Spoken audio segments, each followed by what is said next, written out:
আমার গবের বান্ধবী যখন স্কুল টিচার হয়। যাক, অবশেষে টিচার তো হতে পেরেছি। যাই, নিয়ে নি ক্লাসটা।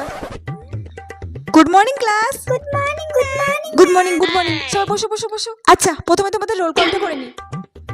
পাখি Sarkar, yes ma'am. Riya Mondal, present ma'am. Puja Das. Yes ma'am.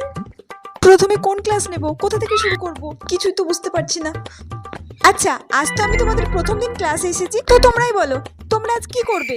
পড়াশোনা করবে নাকি গল্প করবে? তোমরা যেটা বলবে সেটাই করাবো আমি আজ। ম্যাম তাহলে অঙ্ক করা। অঙ্ক?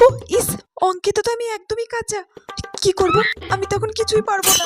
আচ্ছা ঠিক আছে ঠিক আছে, তাহলে আমি তোমাদেরকে আজকে অঙ্কই করাবো। আমি তাহলে প্রথমে তোমাদেরকে কিছু প্রশ্ন করছি। এই তুমি বলো তো, 5 আর 7 কত হয়? তো সোজা ম্যাম, 12 হয়। 12? ইস, ঠিক বললাম না ভুল বললাম? আমি তো কিছুই বুঝতে পারছি না। কি করব, একটু গুনে নি। 7